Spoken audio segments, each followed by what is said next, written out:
যে বিষয়টি নিয়ে আলোচনা করতে যাচ্ছি তা হলো বিয়ে। আল্লাহ রাব্বুল আলামিন পবিত্র কোরআনের মধ্যে বিয়ের ফজিলতের কথা বলছেন। রাসূল সাল্লাল্লাহু আলাইহি সাল্লাম তার হাদিসের মধ্যে বিয়ের ফজিলতের কথা বলছেন। সূরা নিসার সূরা নূরের 32 নম্বর আয়াতের মধ্যে আল্লাহ রাব্বুল আলামিন বলেন, ইয়াকুনু ফুকারা ইউগনিহিমুল্লাহু মিন ফাদলিহি। আল্লাহ রাব্বুল আলামিন বলেন, তারা যদি দরিদ্র হয়, ইউগনিহিমুল্লাহু মিন ফাদলিহি, আল্লাহ রাব্বুল আলামিন স্বীয় অনুগ্রহে তাদেরকে ধনী বানিয়ে দিবেন। তাহলে বিয়ের একটা ফজিলত হলো, কোনো মানুষ দরিদ্র, সেই ব্যক্তি যদি আল্লাহ রাব্বুল আলামিনের ইবাদতের উদ্দেশ্যে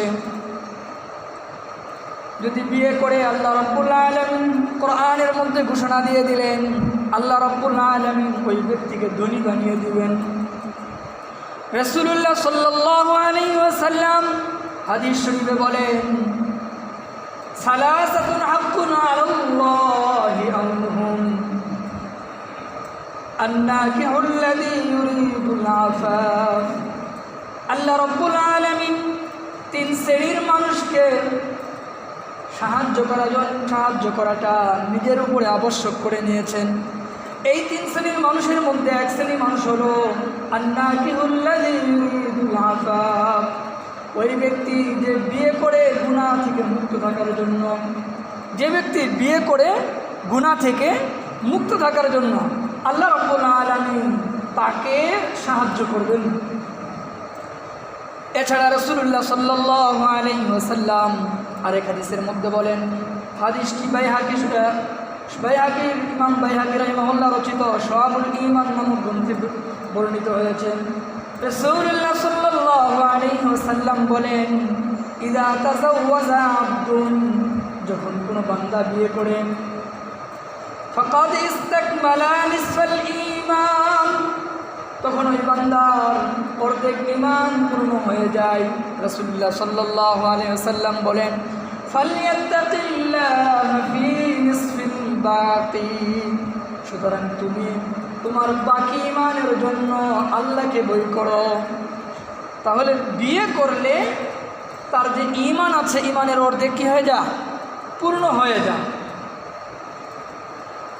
রাসূলুল্লাহ সাল্লাল্লাহু আলাইহি ওয়াসাল্লাম আরেক হাদিসের মধ্যে বলেন, মুস্তাদরাকে হাকিমের মধ্যে হাদিসটি এসেছে, মান রাযাকাহুল্লাহু ইমরাতান সালিহা, আল্লাহ রাব্বুল আলামিন যে ব্যক্তিকে একজন সতীসাধ্বী স্ত্রী দান করেন, নেককার স্ত্রী দান করেন, আ'ানাহু আলা শাতরি দীনিহি, আল্লাহ রাব্বুল আলামিন ওই ব্যক্তির দ্বীনের অর্ধেকের ক্ষেত্রে সাহায্য করেছেন।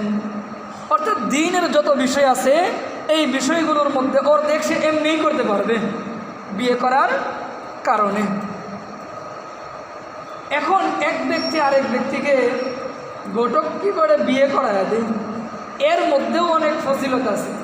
তিরমিজি শরীফের এক হাদিসের মধ্যে আসছে, রাসূলুল্লাহ সাল্লাল্লাহু আলাইহি ওয়াসাল্লাম বলেন, মান আতা লিল্লাহ, যেই ব্যক্তি আল্লাহ রাব্বুল আলামিনের জন্য কাউকে কোনো কিছু দান করে, ওয়া মানা লিল্লাহ, আবার আল্লাহ রাব্বুল আলামিনের জন্য কাউকে কোনো কিছু দেওয়া থেকে বিরত থাকে, ওয়া আহাব্বা লিল্লাহ, আল্লাহর জন্য কাউকে ভালোবাসে, ওয়া আবগাদা লিল্লাহ, আবার আল্লাহর জন্য কারোর সাথে শত্রুতা করে, ওয়া আনকাহা লিল্লাহ, আল্লাহর জন্য একে অপরকে একজনকে আরেকজনের সাথে বিয়ে করায় দেয়, একজনকে আরেকজনের সাথে বিয়ে করায় দেয়। কেন?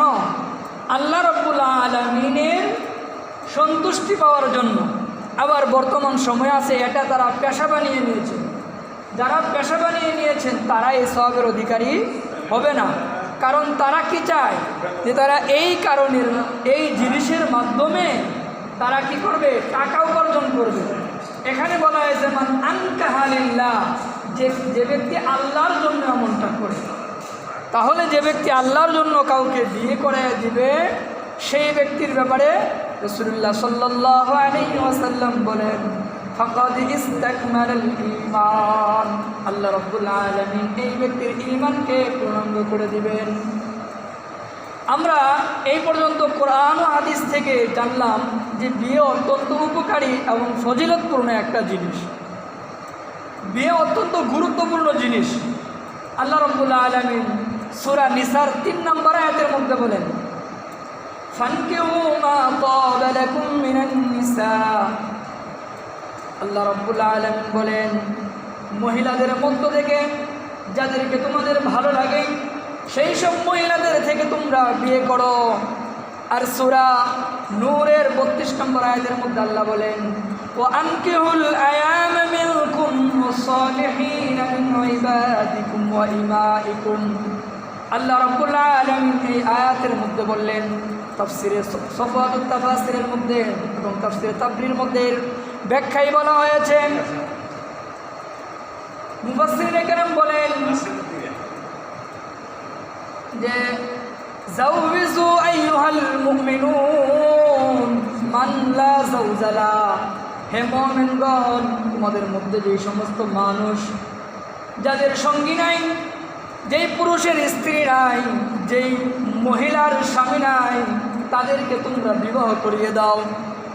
আর বুখারীর হাদিসের মধ্যে রাসূলুল্লাহ সাল্লাল্লাহু আলাইহি ওয়াসাল্লাম বলেন ইয়া মাশারাশ শাবাব মান ইসতাতা মিনকুমুল বা'a ফালইয়াতাযাওয়াজ ফাইন্নাহু আগাদ্দু লিলবাসারি ওয়া আহসানু লিলফারজি। রাসূলুল্লাহ সাল্লাল্লাহু আলাইহি ওয়াসাল্লাম বলেন হে যুব সম্প্রদায়, তোমাদের যাদের সচ্ছলতা আছে, মান ইসতাতা মিনকুমুল বা'a, তোমরা যারা বিয়ে করার মতো সামর্থ্য রাখো, ফালইয়াতাযাওয়াজ, সে যেন বিয়ে করে নেই। কারণটা কি? ফাইন্নাহু আগাদ্দু লিলবাসারি ওয়া আহসানু লিলফারজি। বিয়েটা মানুষের চক্ষুকে হেফাজত করে, বিয়ে মানুষের চোখকে হেফাজত করে, ওয়া আহসানু লিলফারজি, এবং মানুষের লজ্জাস্থানকে হেফাজত করে। আল্লাহ পবিত্র কোরআনের মধ্যে বললেন কুল্লিল মুমিনিনা ইয়াগুদ্দু মিন আবসারিহিম ওয়া ইয়াহফাযু ফুরুজাহুম। নবী আপনি মানুষদেরকে বলে দিন তারা যেন তাদের নিজের লজ্জাস্থানকে হেফাজত করে এবং চক্ষুকে অবনত রাখে। এই দুইটা কাজ যেই ব্যক্তি বিয়ে করে তার দ্বারা অনায়াসই হয়ে যায়, কিন্তু যেই ব্যক্তি বিয়ে করে না সেই ব্যক্তি কিন্তু এই দুইটা কাজ তার দ্বারা সহজে হয়ে যায়। তাছাড়া ইবনে হিব্বান এর মধ্যে আবু হাতিম রাজি রাহিমাহুল্লাহ বলেন যে এই হাদিসের মধ্যে রাসূলুল্লাহ সাল্লাল্লাহু আলাইহি ওয়াসাল্লাম বিয়ে করার আদেশ দিয়েছেন। আর বিয়ে করার কারণ হিসেবে রাসূল উল্লেখ করেছেন যে ব্যক্তির সামর্থ্য আছে, আর্থিক সচ্ছলতা আছে, আর্থিক সামর্থ্য আছে। আর বিয়ে করা দুই কারণে বিয়ে করতে হয়, এই দুইটা কারণও উল্লেখ করছেন। একটা হলো চোখের হেফাজত আর একটা লজ্জাস্থানের হেফাজত। তো এই আমাদের সমাজে যদি কোনো ব্যক্তির আর্থিক সচ্ছলতা না থাকে, যে কোনো মুসলমান যদি আর্থিক সচ্ছলতা না থাকে, তার ব্যাপারে রাসূলুল্লাহ সাল্লাল্লাহু আলাইহি ওয়াসাল্লাম বলেন ওমান লাম ইস্তাতি, যেই ব্যক্তির আর্থিক সচ্ছলতা নাই, ফালাইহিস সাওম, সে যেন রোজা রাখে। ফাইন্না লাহু বিজাউন, কারণ এই রোজা তার প্রবৃত্তিকে দমন করবে। তাহলে আমরা এই হাদিস থেকে জানলাম যে আপনার বিয়ে করার অত্যন্ত গুরুত্বপূর্ণ আরেকটা বিষয়। আরেক হাদিসের মধ্যে আসছে রাসূল সাল্লাল্লাহু আলাইহি ওয়াসাল্লাম বলেন মান কানা মিনকুম যা তাওলিন ফালইয়াতাযাওয়াজ, তোমাদের মধ্যে যে ব্যক্তি সামর্থ্য রাখে সে যেন বিয়ে করে নেই। এখন যেই ব্যক্তি সামর্থ্য থাকা সত্ত্বেও বিয়ে করবে না, রাসূলুল্লাহ সাল্লাল্লাহু আলাইহি ওয়াসাল্লাম সেই ব্যক্তি সম্পর্কে কড়া ধমক দিয়েছেন। রাসূলুল্লাহ সাল্লাল্লাহু আলাইহি ওয়াসাল্লাম বলেন, মাজমাউজ যাওয়ায়েদ নামক গ্রন্থে হাদিসটি এসেছে, মান কানা মুসিরান লিআন ইয়ানকিহা সুম্মা লাম ইয়ানকি ফালাইসা মিন্নি। রাসূলুল্লাহ সাল্লাল্লাহু আলাইহি ওয়াসাল্লাম বলেন, যেই ব্যক্তি বিয়ে করার সামর্থ্য রাখে, আর্থিক সচ্ছলতা আছে, বিয়ে করার মতো যা দরকার সবই তার আছে, সুম্মা লাম ইয়ানকি, এরপরেও লোকটা বিয়ে করে না, রাসূলুল্লাহ সাল্লাল্লাহু আলাইহি ওয়াসাল্লাম বলেন ফালাইসা মিন্নি, এই ব্যক্তি আমার দলভুক্ত নয়। যে ব্যক্তি বিয়ে করার সামর্থ্য থাকা সত্ত্বেও বিয়ে করে না, সেই ব্যক্তি কি নয়? আমার নবী বলেন আমার দলভুক্ত নয়। এখানে আল্লাহ রাব্বুল আলামিন রাসূল সাল্লাম তাকে ধমক দিয়েছেন যে তোমার যদি টাকা পয়সা থাকে তাহলে তুমি কি করো? বিয়ে করো। বিয়ে করা এটা রাসূলুল্লাহ সাল্লাল্লাহু আলাইহি ওয়াসাল্লামের সুন্নাহ। 3 ব্যক্তির ঘটনা আছে, যা সালাসাতু রাহতিন ইলা বুয়ুতিন নবী সাল্লাল্লাহু আলাইহি ওয়াসাল্লাম, বুখারীর মধ্যে হাদিস এসেছে 3 ব্যক্তি রাসূলুল্লাহ সাল্লাল্লাহু আলাইহি ওয়াসাল্লামের বাড়িতে আসলেন। বাড়িতে এসে নবী সাল্লাল্লাহু আলাইহি ওয়াসাল্লামের আমলের ব্যাপারে জিজ্ঞাসা করলেন। জিজ্ঞাসা করার পর বলা হলো যে নবী সাল্লাল্লাহু আলাইহি ওয়াসাল্লাম মাঝে মধ্যে রোজা রাখেন, আবার কখনো রোজা রাখেন না, রাত্রে সালাত আদায় করেন, আবার কখনো ঘুমের মধ্যে থাকেন। তো ওই উপস্থিত 3 ব্যক্তির মধ্যে বলা বলি শুরু হয়ে গেল যে নবী কোথায় আর আমরা কোথায়? নবী সাল্লাল্লাহু আলাইহি সাল্লামের জীবনে সব গুনাহ মাফ করে দেওয়া হয়েছে, আগের গুনাহ মাফ করে দেওয়া হয়েছে, পরের গুনাহ মাফ করে দেওয়া হয়েছে, তাহলে তো নবীর সাথে আমাদের কোনো আসে যায় না। এক ব্যক্তি বলল আমি সারা জীবন রোজা রাখবো, আরেক ব্যক্তি বলল আমি প্রত্যেক দিন সারা রাত্র নফল নামাজের মধ্যে কাটাবো, আরেক ব্যক্তি বলে ফেললো ফালা আতাজিলুন নিসা, আমি মহিলাদের থেকে দূরে থাকবো, ফালা আতাজাওয়াজু আবাদান, আমি কখনোই বিয়ে করব না, শুধু আল্লাহর ইবাদত বন্দেগীর মধ্যে সময় কাটাবো। নবী সাল্লাল্লাহু আলাইহি ওয়াসাল্লাম যখন এই বিষয়টি জানতে পারলেন, জানার পরে বললেন যে তোমরা যে বিষয় নিয়ে কথা বলেছ জেনে রাখো, ইন্নী লাখশাকুম, আমি তোমাদের চেয়েও আল্লাহকে বেশি ভয় করি, আমি তোমাদের চেয়েও বেশি মুত্তাকি। আমি মাঝে মধ্যে রোজা রাখি, আবার মাঝে মধ্যে রোজা রাখি না, রাতের কিছু অংশ সালাত আদায় করি, আবার কিছু অংশ ঘুম পাড়ি, এদিকে আমি বিয়েও করি। ওয়ানা আতাজাওয়াজুন নিসা, আমি মহিলাদেরকে বিয়েও করি। সুতরাং ফামান রগিবা আন সুন্নতি ফালাইসা মিন্নি, যেই ব্যক্তি আমার সুন্নত থেকে মুখ ফিরিয়ে নেবে সেই ব্যক্তি আমার দলভুক্ত নয়। যে ব্যক্তি আমার সুন্নত থেকে মুখ ফিরিয়ে নেবে সেই ব্যক্তি আমার দলভুক্ত নয়। বিয়ে না করে যারা বৈরাগী, বিয়ে না করে শুধু ইবাদত বন্দেগীর মধ্যে সময় কাটাতে চায়, যারা চিরকুমার থাকতে চায়, তাদেরকে রাসূলুল্লাহ সাল্লাল্লাহু আলাইহি সাল্লাম কঠিনভাবে ধমক দিয়েছেন, কঠিনভাবে এই কাজটি নিষেধ করেছেন। বুখারীর হাদিসের মধ্যে এসেছে, হযরত সাদ রাদিয়াল্লাহু তাআলা আনহু বলেন, আরাদা উসমান ইবনে মাযুন রাদিয়াল্লাহু তাআলা আনহু আন ইয়াতাবাত্তালা, উসমান ইবনে মাযুন রাদিয়াল্লাহু তাআলা আনহু তাবাত্তুলের অনুমতি চাইলেন।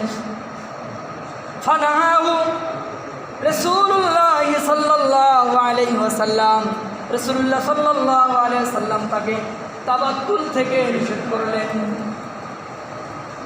তাবাত্তুল থেকে নিষেধ করলেন। হযরত সাদ রাদিয়াল্লাহু বলেন, যদি রাসূলুল্লাহ সাল্লাল্লাহু আলাইহি ওয়াসাল্লাম তাকে এই তাবাত্তুল হওয়ার অনুমতি দিতেন তাহলে আমরাও তাবাত্তুল করে ফেলতাম। তাবাত্তুল শব্দটা, তাবাত্তুল জিনিসটা কি? এই তাবাত্তুল জিনিসটা হলো যে ইয়াতাজিলুন নিসা ইনকিতা, মহিলাদের থেকে একেবারে বিরত থাকা এবং সবসময় ইবাদতের মধ্যে মশগুল থাকা, এটা একটা অর্থ। আরেকটা অর্থ হলো খাসি করা, যে ছাগলের খাসি করে না, এরকম খাসি করা তাবাত্তুলের একটা অর্থ। তো যদি আল্লাহ রাসূল সাল্লাল্লাহু আলাইহি ওয়াসাল্লাম যদি সাহাবাদেরকে এটার অনুমতি দিতেন তাহলে আমরাও কি করতাম? ওই সাহাবী বলেন আমরাও এই কাজটা করতাম। তো রাসূল সাল্লাল্লাহু আলাইহি ওয়াসাল্লাম কী করছেন? তাদেরকে এটা করতে কড়াভাবে নিষেধ করেছেন। আপনার মুসান্নাফে আব্দুর রাজ্জাকের 10,386 নম্বর বর্ণনায় এসেছে, যেই ব্যক্তি বিয়ে করে না, সঙ্গীহীন ব্যক্তির উপমা কি? ওয়াহাব ইবনে মুনাব্বিহ রাহিমাহুল্লাহ বলেন, ওই যেই ব্যক্তি বিয়ে করে না, অবিবাহিত থাকতে চায়, চিরকুমার থাকতে চায়, এই ব্যক্তির উদাহরণ হলো মাসালুল আযাবি মাসালুশ শাজারাতি ইয়াকবিলুর রিহু হাকাযা হাকাযা। ওই যেই ব্যক্তি অবিবাহিত অবস্থায় থাকতে চায়, এই ব্যক্তির উদাহরণ হলো মুক্ত মাঠে ওই গাছের মতো, যেই গাছটাকে বাতাস এই দিকে একবার হেলিয়ে দেয়, আবার এই দিকে একবার হেলিয়ে দেয়। ওই যেই ব্যক্তি বিয়ে না করে থাকতে চায়, সেই ব্যক্তির উদাহরণ হলো কি এমন।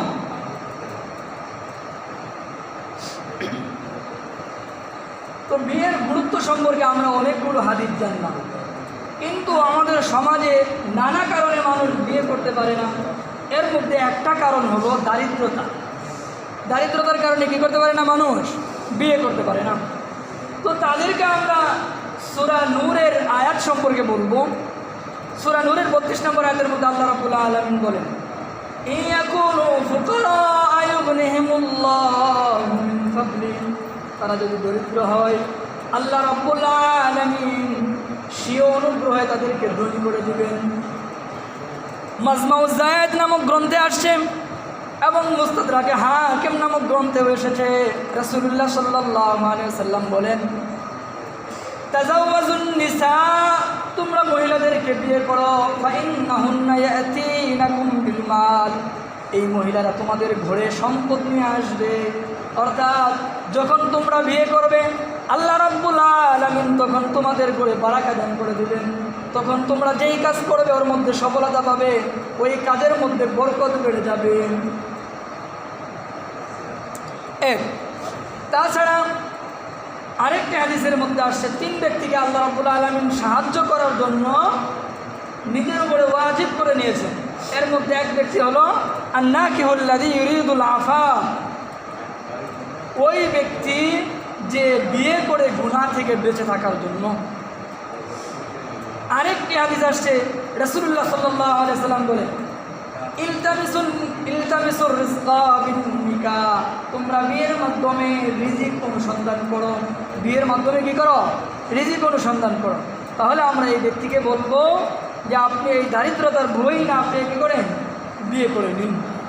তো আমাদের সমাজে আরও কিছু সমস্যা আছে।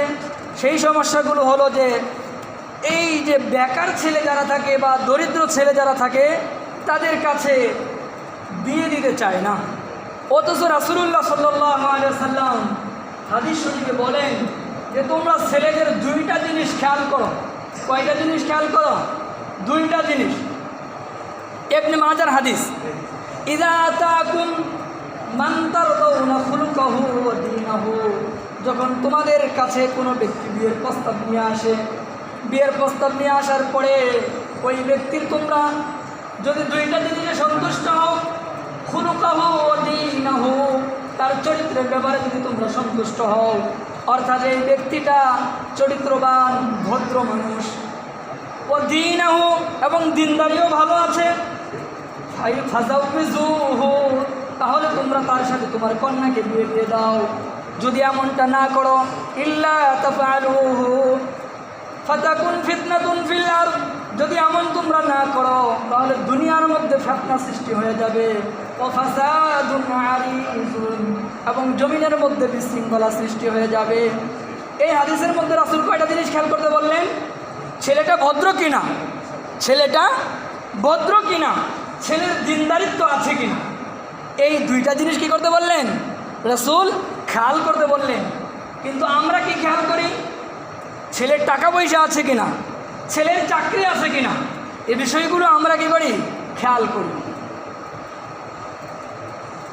আমরা ছেলের যোগ্যতা বা ছেলে ভালো কিনা এই বিষয়গুলো কি করি না? খেয়াল করি না। একটা ঘটনা শোনাই। আমাদের ক্লাসের এক বন্ধু আরেক বন্ধুর, তার আরেক বন্ধুর মেয়ে দিয়ে বিয়ের আলোচনা করেছে। তো ওদের বাড়িতে দেখতে গিয়ে দেখলো যে বাড়িঘর তেমন একটা ভালো না। তো এই যে বাড়িঘর ভালো না, এই কারণে তার কাছে বিয়ে দেবে না। তাকে বলা হলো যে সে এখন দরিদ্র আছে, সামনে হইতে কি হয়ে যাবে? টাকা পয়সা হয়ে যাবে। এই সামনে ভবিষ্যৎ হতেও পারে, নাও হতে পারে। এটা হলো একজন আলেম তার মন্তব্য। আর যিনি আলেম নন অবশ্যই তার মন্তব্য থাকবে এমন যে আমি আমার মেয়েকে এমন করে বিয়ে দেব যে আমার ঘরে একবেলা খাইতেও যে তার জামাইয়ের বাড়ি যায় কী খাবে 2 বেলা খেতে পারে। আমার ঘরে যেই সোনু পাউডার ব্যবহার করছে যেই দামের, আমার জামাইয়ের ঘরে যায় যেন কী করে তার যে দ্বিগুণ দামের ব্যবহার করতে পারে। এটা হলো তাদের উদ্দেশ্য থাকে। কিন্তু দেখা যায় ওই মেয়েগুলোই পরবর্তী সাংসারিক জীবনে দাম্পত্য জীবনে গিয়ে তারা নানা নির্যাতনের শিকার হয়। সেই চাকরি তাদেরকে কী করতে পারে না, সুখ দিতে পারে না। ধন সম্পদ তাদেরকে কী করতে পারে না, সুখ দিতে পারে না। এজন্য রাসূলুল্লাহ সাল্লাল্লাহু আলাইহি ওয়াসাল্লাম হাদিস শরীফের যে বিষয়গুলো বলেছেন সেটাকেই আমরা খেয়াল করব। নাসাই শরীফের এক হাদিসের মধ্যে আসছে যে যারা দুনিয়াদার এদের কাছে উচ্চ বংশ হলো যার টাকা আছে সে হলো উচ্চ বংশ, ভালো বংশের ছেলে। আর যার টাকা নাই বাস্তবে সে ভালো বংশের হলেও সে কি নয়, ভালো বংশের না। নাসাই শরীফের হাদিসের মধ্যে রাসূল সাল্লাল্লাহু আলাইহি ওয়াসাল্লাম বলেন ইন্না সাবাহিদ দুনিয়া আল্লাযী ইয়াযহাবুনা ইলাইহিল মাল, দুনিয়াদারির কাছে উচ্চ বংশ হলো আল্লাযী ইয়াযহাবুনা ইলাইহিল মাল, যেই ব্যক্তির বেশি টাকা পয়সা আছে সেই হলো ভালো বংশের ছেলে। আর যার টাকা পয়সা নাই সে ভালো বংশের ছেলে না। যে কারণে দেখা যায় সমাজের অনেক মেয়ে তারা তাদের পছন্দনীয় ছেলেকে যে বিয়ে করবে এটা পারে না। কারণ কি, মেয়েটা একটা ছেলেকে পছন্দ করে কিন্তু বাস্তবে দেখা গেল যে ওই ছেলেটা কি দরিদ্র। তখন ওই বাবার চিন্তা থাকে যে না, মেয়েকে এই জায়গায় বিয়ে দেওয়া যাবে না। বাধ্য হয়ে বাবা মেয়েকে বাধ্য করে অন্য ছেলের কাছে বিয়ে দেয়। অথচ এখানে যে তারও তো একটা স্বাধীনতা আছে, মেয়েরও তো কি আছে, একটা ইচ্ছা অধিকার আছে। আপনার ইবনে মাজার হাদিসের মধ্যে আসছে, ইবনে আব্বাস রাদিয়াল্লাহু তাআলা আনহু বলেন ইন্না জারিয়াতান বিকরান, একজন অবিবাহিতা নারী আতাতিন নবী সাল্লাল্লাহু আলাইহি ওয়াসাল্লাম, নবী সাল্লাল্লাহু আলাইহি ওয়াসাল্লামের কাছে আসলো। নবী সাল্লাল্লাহু আলাইহি ওয়াসাল্লামের কাছে আসার পর অভিযোগ জানালো ইন্না আবাহা যাওয়াজাহা ওয়া হিয়া কারিহাতুন, তার বাবা তাকে বিয়ে দিয়েছে আর সে তাকে অপছন্দ করে। ফাখাইয়ারান নবী সাল্লাল্লাহু আলাইহি ওয়াসাল্লাম, তখন নবী সাল্লাল্লাহু আলাইহি ওয়াসাল্লাম তাকে অনুমতি দিলেন, তুমি চাইলে তোমার বাবার বিয়েকে অটল রাখতে পারো অথবা চাইলে ওটাকে বাতিল করে দিতে পারো।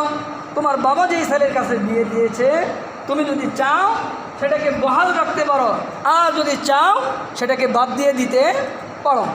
আরও একাধিক হাদিসের মধ্যে আসছে এক মহিলার স্বামী মারা গিয়েছে। স্বামী মারা যাওয়ার পর যখন ইদ্যত পালন শেষ হয়ে গেল, ওই মহিলার বাবা অন্য ছেলের কাছে বিয়ে দেবে, কিন্তু ওই মহিলা ছেলের বাচ্চার চাচার কাছে বিয়ে বসতে চায়। তো নবী সাল্লাল্লাহু আলাইহি ওয়াসাল্লামের কাছে অভিযোগ করলে নবী সাল্লাল্লাহু আলাইহি ওয়াসাল্লাম বললেন ঠিক আছে, তুমি বাচ্চার চাচার কাছেই কী করো, বিয়ে বসো। কারণ মেয়েদের কি আছে, সে বর চয়নের ক্ষেত্রে তারও একটা অধিকার আছে। আপনি চাইলেই তাকে একটা চাপায়া দিবেন এমন অধিকার আপনাকে ইসলাম দেয় নাই। যে কারণে সমাজে অনেক জায়গায় এমন হয়ে যায় বিয়ে হয়েছে, হ্যাঁ, মেয়ে ছেলেম কী হয়েছে, বিয়ে হয়েছে, পরবর্তী সময়ে তারা কী করে এই বিয়েকে বাদ করতে বাধ্য করে। এটা উচিত না।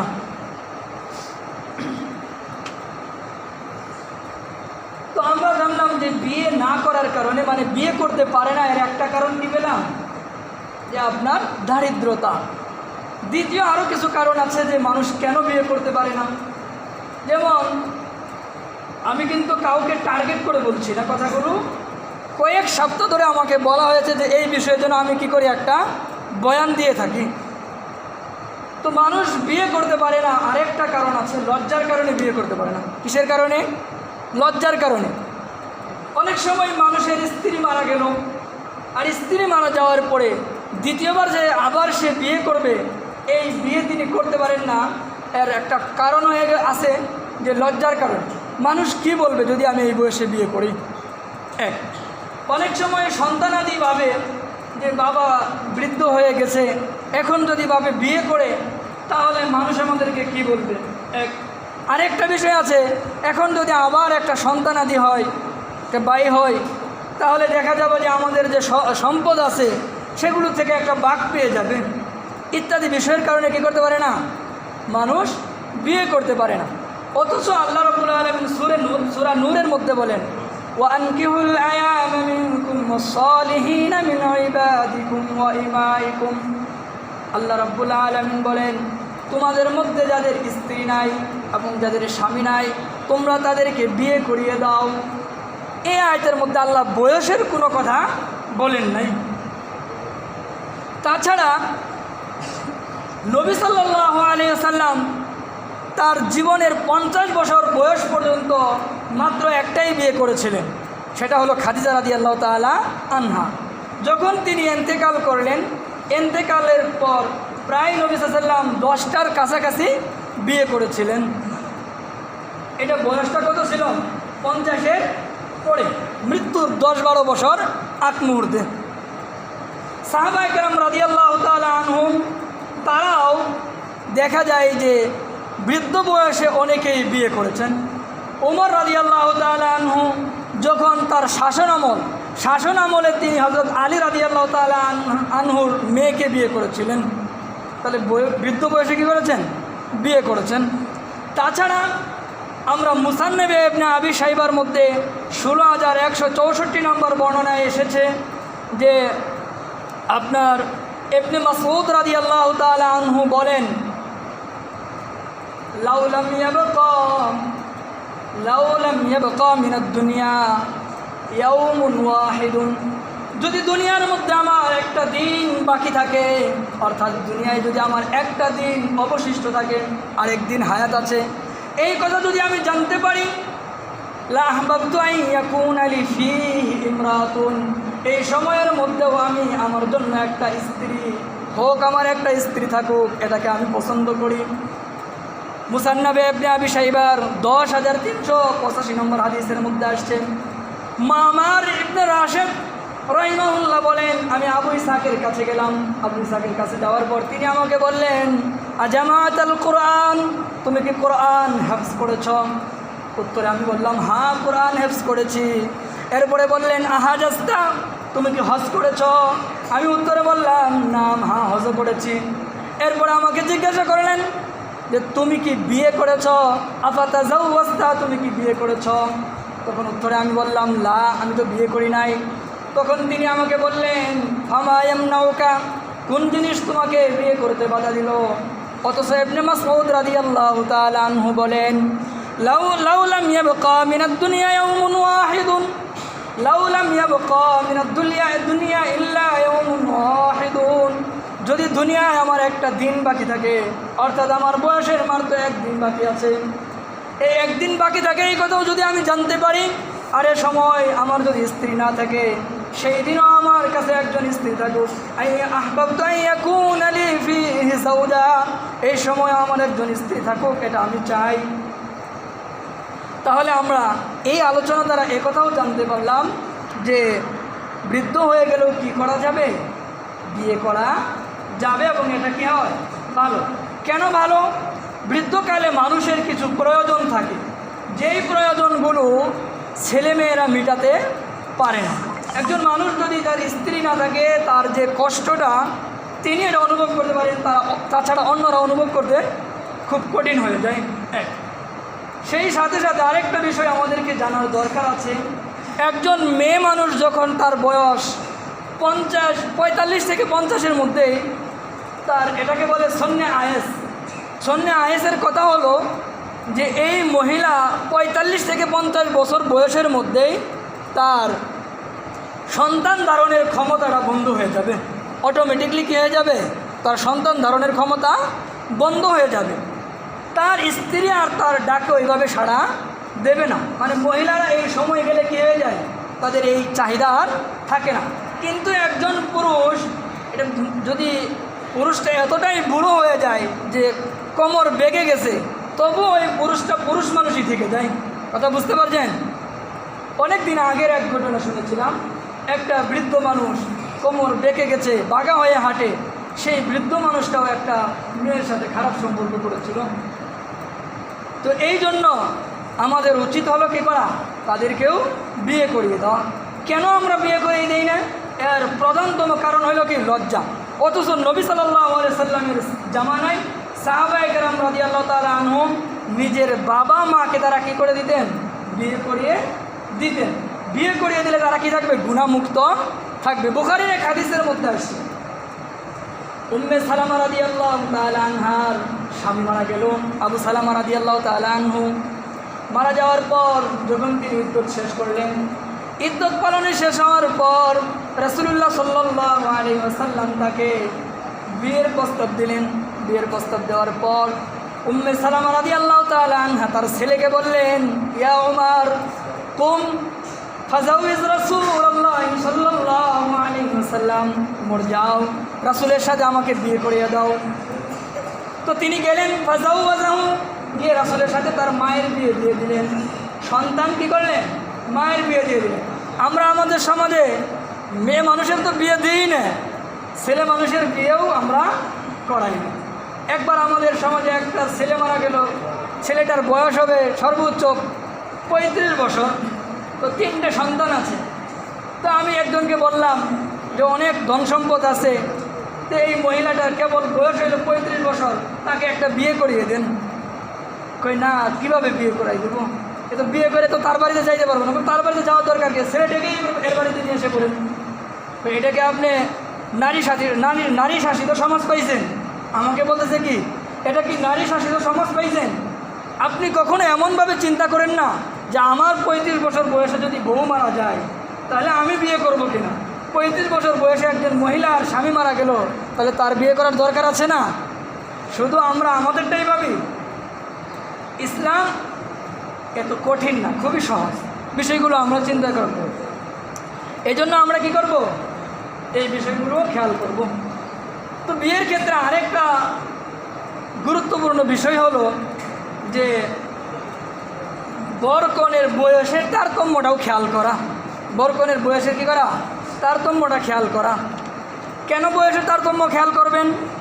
বুখারী শরীফের 5134 নম্বর হাদিসের মধ্যে আসছে, রাসূলুল্লাহ সাল্লাল্লাহু আলাইহি ওয়াসাল্লামকে হযরত উমর রাদিয়াল্লাহু তাআলা আনহু গিয়ে বললেন, ফাতেমাকে আমার কাছে বিয়ে দেন। এরপর হযরত আবু বকর গিয়েও বললেন, ইয়া রাসূলুল্লাহ, ফাতেমাকে আমার কাছে বিয়ে দেন। রাসূলুল্লাহ সাল্লাল্লাহু আলাইহি ওয়াসাল্লাম উত্তরে বললেন, ইন্নাহা সগীরাতুন, ফাতেমা ছোট মানুষ, তোমরা তো বড় মানুষ, এটা হয় না। এরপর হযরত আলী রাদিয়াল্লাহু তাআলা আনহু গিয়ে প্রস্তাব পেশ করলেন। আলী রাদিয়াল্লাহু তাআলা আনহুর কাছে বিয়ে দিয়ে দিলেন। কারণটা কি? ওই সময় আবু বকর, উমর তারা তার বাপের সমান, তাদের বয়সটা বেশি। এদিকে হযরত ফাতেমা রাদিয়াল্লাহু তাআলা আনহার বয়স হলো 18 বছর। তাদের বয়স বেশি হওয়ার কারণে রাসূল বললেন কি, যে সে তোমাদের তুলনায় কি ছোটো, তোমাদের কাছে কি করা যাবে না, বিয়ে দেওয়া যাবে না। আর আমাদের দেশের মানুষ কি জানেন? ছেলে কোথা থেকে আসছে? বিদেশ থেকে এসেছে, চুল টুলো দেখ পড়ে গেছে, কিন্তু স্বর্ণ অনেক নিয়ে আইছে, অলংকার নিয়ে আসছে, তার কাছে বিয়ে দিয়ে দাও। আমার এক বাতিজিরে বিয়ে দিয়েছে এমন করে এক ছেলের কাছে।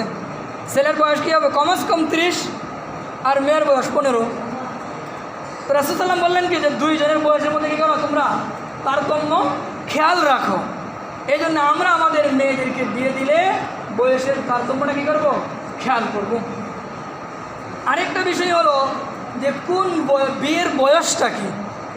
তো এই বিষয়ে আমরা বলবো, কোরআন সুন্নাহর মধ্যে ডাইরেক্টলি এমনভাবে উল্লেখ করা হয় নাই যে 15 বছর, 18 বছর, 20 বছর, 22 বছর, 25 বছর এই সময় বিয়ে দাও, এমন কোনো সময়কে উল্লেখ করা হয়নি। তবে বুখারীর হাদিসের মধ্যে আসছে, রাসূল বলেন, ইয়া মাশারাশ শাবাব, হে যুব সম্প্রদায়, মান ইসতাতা মিনকুমুল বা'a ফালইতাযাওয়াজ, তোমাদের যাদের সামর্থ্য আছে তোমরা বিয়ে করে নাও। এখানে রাসূল শাবাব বলছেন। শাবাব শব্দটা, শাবাব বলতে কাদেরকে বোঝানো হয়?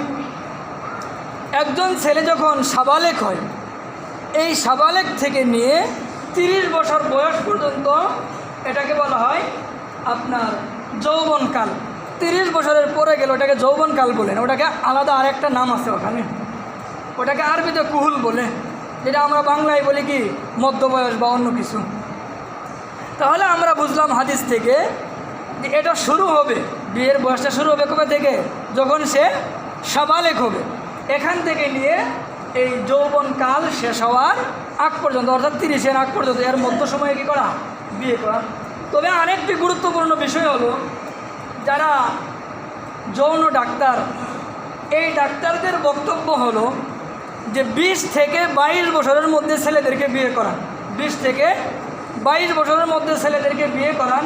এর যে বেশি বয়স হলে, বিশেষ করে যদি 30-এর পরে যায়, তাহলে গর্ভধারণে ওই ছেলেটা, অনেক সময় তো মেয়েও তো বন্ধা হয়, ছেলেরাও বন্ধা হয়, ছেলেরাও প্রজনন ক্ষমতা কী হয়ে যায়? নষ্ট হয়ে যায়।